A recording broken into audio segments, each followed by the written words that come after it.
what's going on? Okay, we good, we good. Hey, brothers. All right, Charlie, back online. We back online. Back on. Hey, shalom. All right. Camera just died. We had some technical difficulties, man. Yeah, Back online. All right, this is 2 Corinthians chapter 5, verse 10. For we must all appear before the judgment seat. Right. Yeah. So go ahead, right?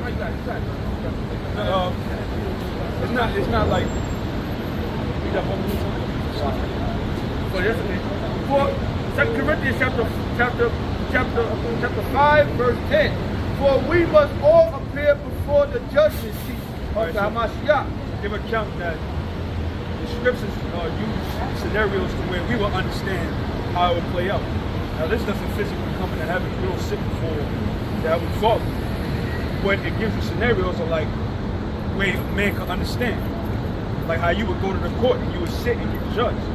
So that's exactly how the Lord's going to play out the judgment on earth. To where your works or whatever you did in life is going to follow. Whether it be evil or it's good. That's right. That everyone may receive the things done in his body. That every man may receive the things done in his body.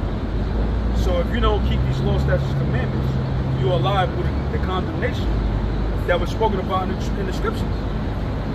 Right. And when you come back to the earth, that's when you will get judgment. Like the brother said, you could be a stillborn. You know, say you're gonna put to death before you come out, or you come out with one arm or a short arm. Or I saw this one girl, her neck was way back, and she was on her knees, and they were dancing like that. She was normal. I saw one chick, I'm sorry, something was bumped up. You know, like she had her back, but didn't have her back.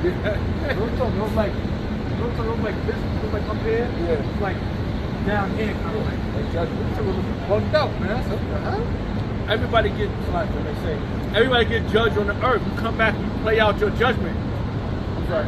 No, I'm saying, like, you might even be born okay or you know, old, you know, like the scripture would say, and then later on in life something happened, the Lord might fucking name you.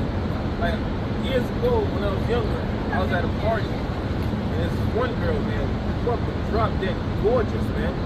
She only had one arm. And then she was telling us how she lost her arm, and it was fucking horrific, man. You know, it was like in the elevator shaft, like the elevator just fucking went down and just took it. You know, she said, yeah, fucking blood was just said, yeah, it was horrible, man. How old was she, man? Huh? How old was she, man? She was, I don't remember her age, but she was younger than what she was. And by that, around that time, she was like, what, like 18, 19, around that time. So she was younger when that happened, man. Fucking elevator took her fucking arm off, man. Fucking girl, she dropped dead gorgeous, man. You know, but the Lord don't give a fuck. He don't think it's if we think. She was dropped dead gorgeous, but the elevator dropped down. She took her arm with her, man. That's foul, man. That's judgment. That's judgment on the earth. That's you playing out your works in your last life. Because the Lord, He gets you in generations.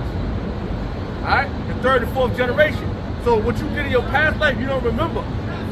But when you come back on the earth, that's when you'll get judged. Yeah, the scriptures tell you that in Ecclesiastes, man. There's no remembrance of the wrong. You don't remember those things, man. You lived before. That's what I'm talking about. Titus 3, start with verse 1. I want to read up to 5. Stop me when you will. Put them in mind. This is Titus 3 and verse 1. I started at verse 1. Put them in mind to be subjected to principalities and powers, to obey majesties, to be ready to every good work. Verse 2, to speak evil of no man, to be no brawler, but gentle, showing all meekness into all men. I was talking about how we should conduct ourselves. That's a little different. Hold that for So like, hold that. That's why I wanted to read the 5.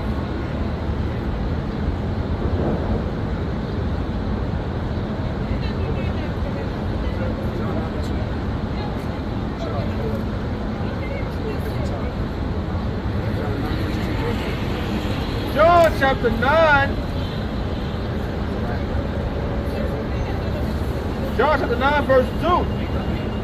And his disciples asked him, saying, Master. Matter of fact, John 9.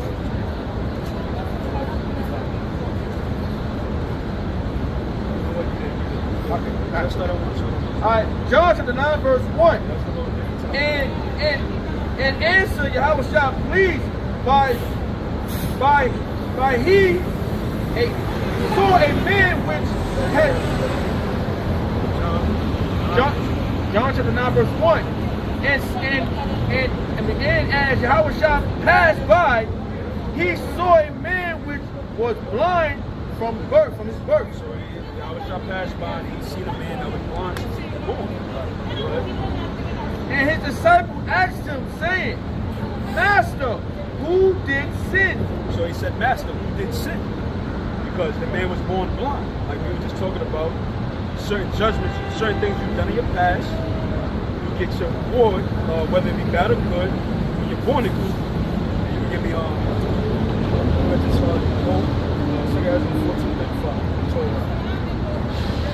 Alright, so that's why that's why the man said, who did sin? He asked the Lord, who did sin, right?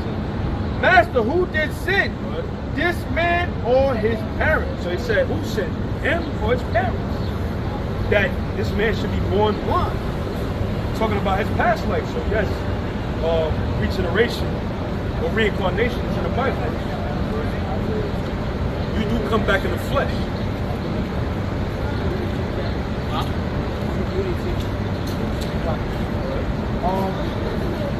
He said, Master, who did sin? This man or his parents? Right. That was born blind. Hey, the reason why he was born blind was sin. Him or his parents, right? Yahweh shall answer, neither had none of them. Said none of them, yeah.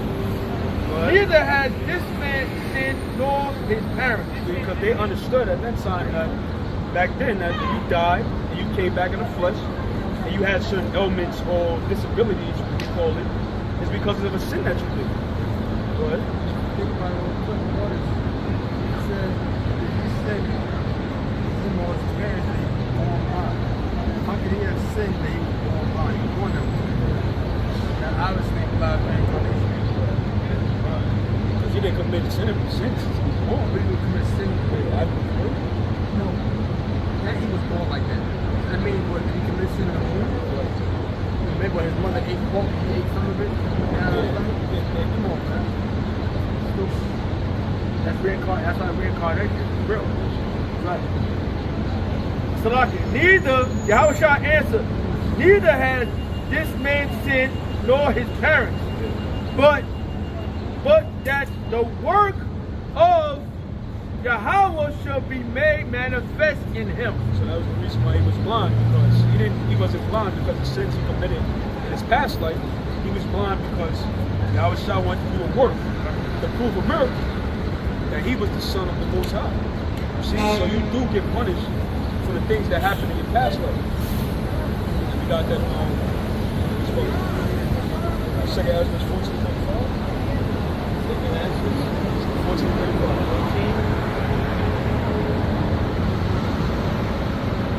Second Ezra 13, verse 35.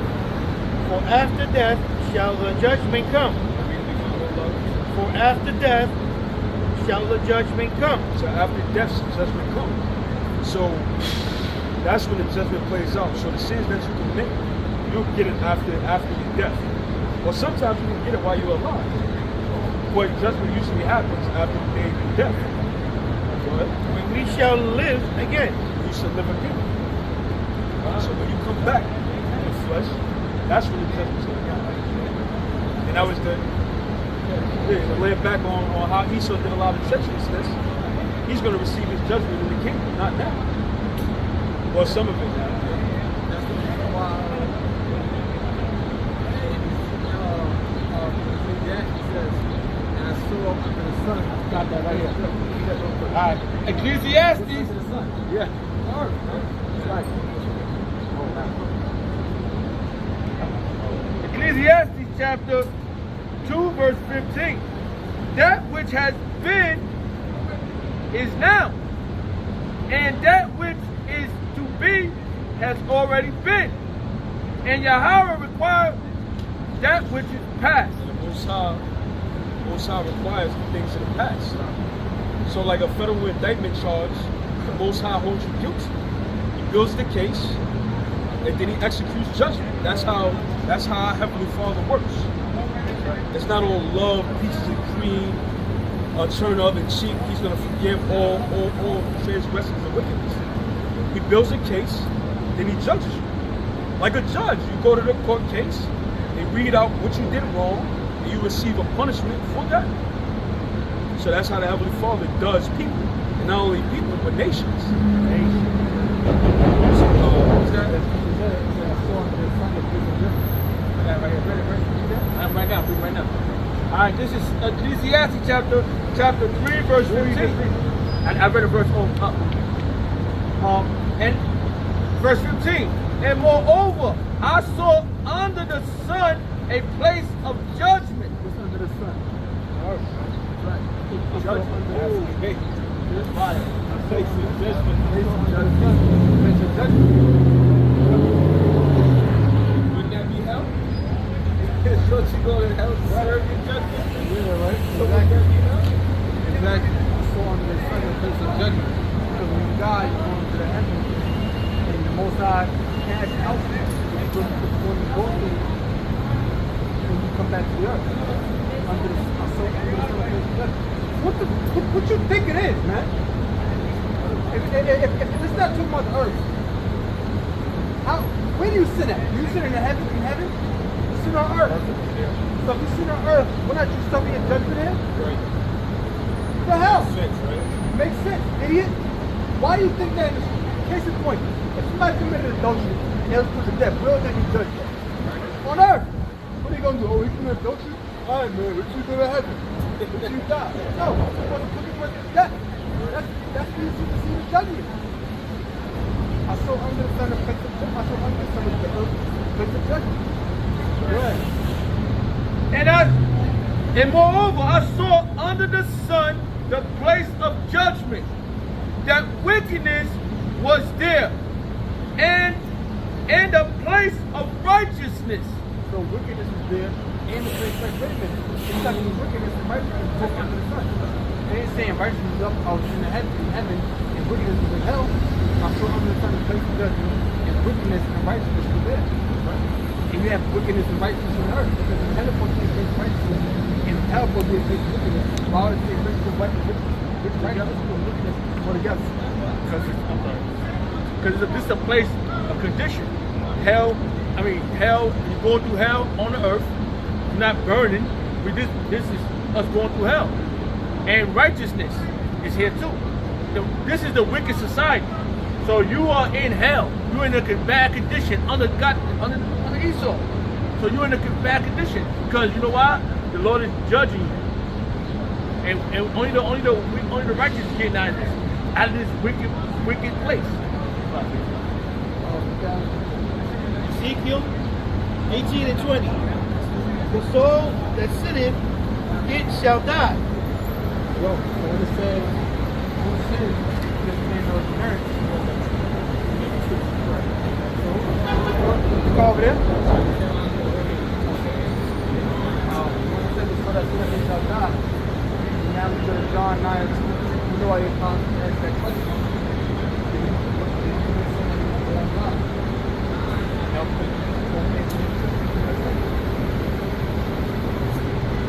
But if the brother goes down, he was blind that the work of the Most High would be made.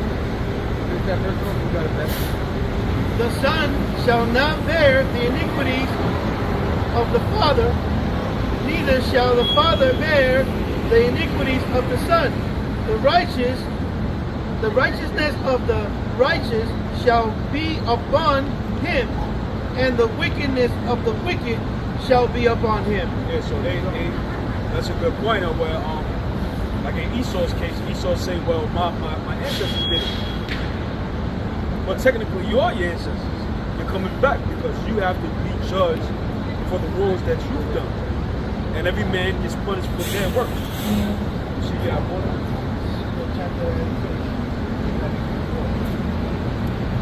Come back.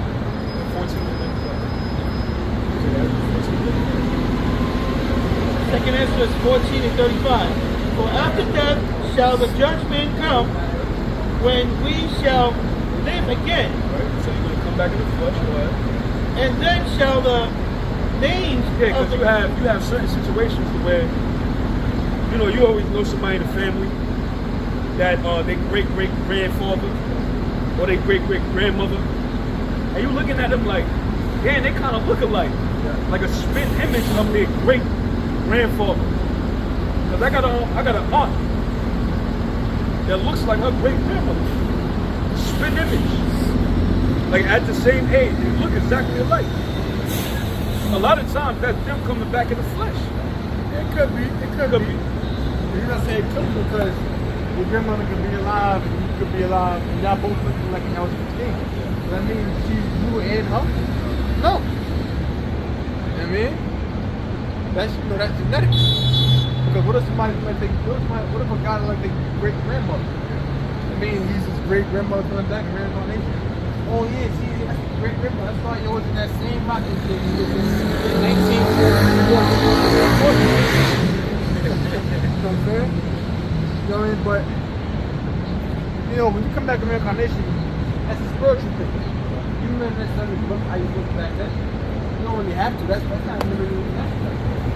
All you're gonna be is you're gonna have the same shit you had before. You can be a part of that same thing. That's why I don't get too big up on it. Oh, look, that's Nicholas Cage in the reincarnation. Yeah. You see a picture of him guy. Oh, Will Smith is a time traveler. You get random stuff on the page. Oh, is this celebrity? This was Will Smith, a time traveler? There's a picture of Will Smith fucking with jazz on Independence Day, and the picture somebody in 1879.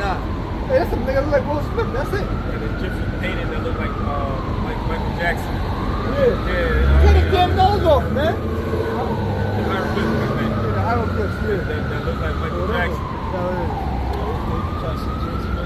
What? The artist. Look like that artist. You know, Jay-Z calls himself an artist, but the way he had his hair. Nigga, You know what I'm talking about? that dude name. The homeowner name. Yeah, gay dude. Fuck. French? Nah. Basquiat. I'm saying Basquiat died 89. Jay-Z was alive. How could it be him? People are stupid, man. Go ahead, bro. and then shall the and then It's called Shall corporate the- personality. and then shall the names of the righteous be Read that manifest. verse again so they can break it down. This is 2 Ezra 14, verse 35. For after death shall the judgment come, when we shall live again, So when you come back in the flesh, right? and then shall the names of the righteous be manifest, and the works of the ungodly shall be declared. And that's the works of the ungodly is going to be declared, man.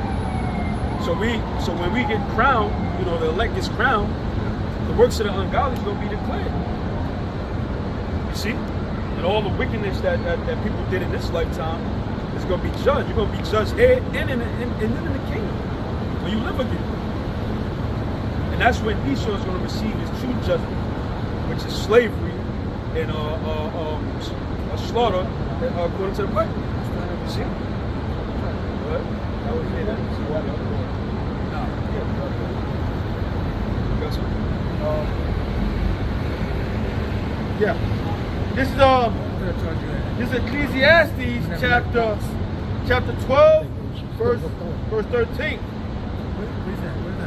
Let us hear the conclusion of the whole matter. Yeah, so this is the conclusion. This is the final. This is what's most important. Right? That's the meaning of life. Right. Let us hear the whole conclusion of the whole matter. Fear Yahweh and keep His commandments. Fear the Most High and keep His commandments. That's the conclusion of the whole matter. Did I get it? That's the end of the deal. Fear the Most High and keep His commandments. You see? And don't be a higher. Don't be teaching for higher. You see? So we call it Ecclesiastes chapter 12, verse 13. Let us hear the whole conclusion of the whole matter. Fear Yahweh and keep his commandments.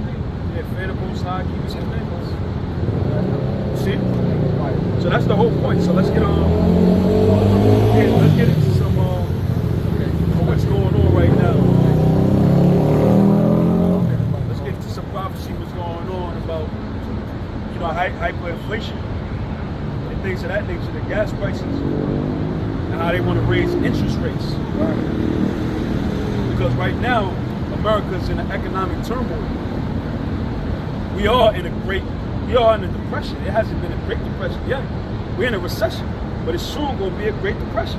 They should cash their money in the streets. You know what I'm saying? That's something like that. Cash their money. Because right now, America is in dire straits. Ezekiel 7, verse 19. That's a prophecy, because Jacob's stuff is going to happen, man. Where Joe Biden just signing up on this gun law. Wild West. Yeah, Wild West. But he approved Ezekiel 7 and 19. Ezekiel 7 and 19. They shall cast their silver in the streets. Yeah, they should cast their silver in the streets, right? And their gold shall be removed. And their gold should be removed, man, because we're coming in a time where we're already in it, man. You go to the store now, they said that a year you're spending a couple $1,000s more on groceries for a family of 4. The price of everything is skyrocketing right now, whether it was a carton of eggs, gas prices. To have a car right now is considered a luxury. You know? But inflation is, they said, run away. They said usually it's 3% increase, but now it's between 10 to 50%. So minimum wage right now should be $25 an hour. Look at that, because inflation, meaning the value of your dollar is becoming less. You see? So we got Ezekiel 7 and 19. They shall cast their silver in the streets. They should cast their silver during the time of what was that? Weimar Republic. When inflation was so high, they said, what we gonna do with these dollars? Like you go to some parts of the world, you got $1,000 just to buy like a simple thing, an item. They got $1 trillion. They have it or they had it. In Zimbabwe, they had $1 trillion bill. I forget what country in Africa it was. They had like a $5,000 bill. You see? So that's how the value of the money is becoming so valuable. Right? It says they shall cast their silver in the streets, and their gold shall be removed.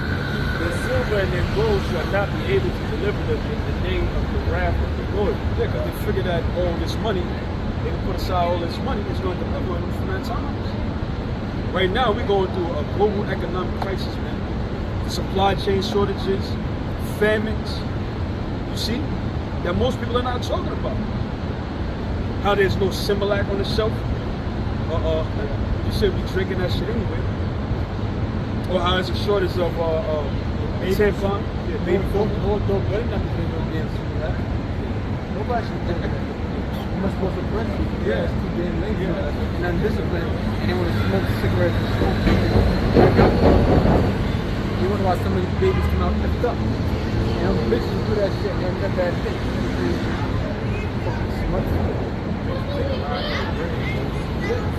It says, they shall not satisfy their souls, neither shall they fill their bowels, because it is the stumbling block of their iniquity. Stumbling block of their iniquity. What they do. What's going on?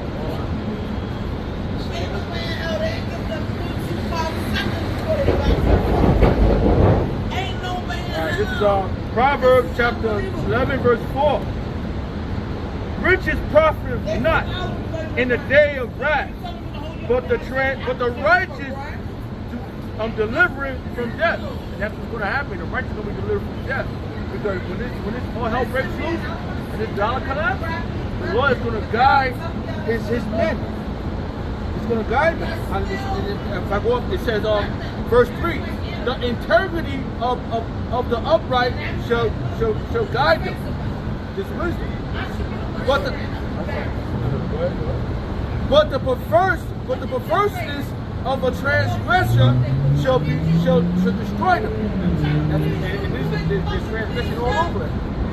But we should, if we stay mindful of Yahweh Shah's will, He's gonna guide us. He's gonna have His angels get us out of open all the hell breaks, man. Go to the next one. All right. Riches profit not. I'm sorry.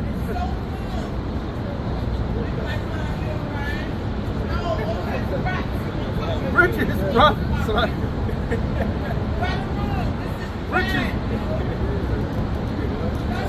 Riches profit not in the day of wrath. Riches profit not in the day of wrath. But the righteous delivered from death. Yeah, man. Riches, what you have in your bank account is not gonna save you. Right now, they're about to implement the MOTV. Like I was in Whole Foods the other day, and half the section of cashiers was diminished. Now you got the self-checkout line. Yeah.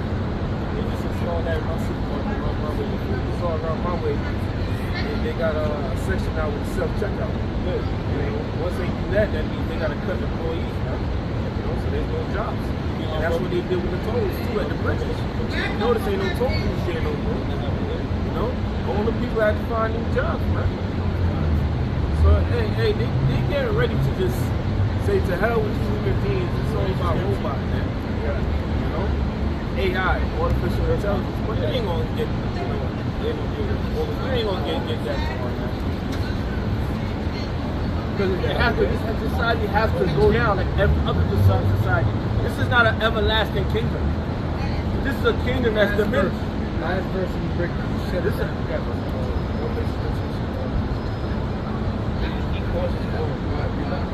Revelations 13, verse 16. And He causes all, both small and great, rich and poor, free and bond, to receive a charagma in their right hand, or in their forehead. So with that, close it up. With that, shalom.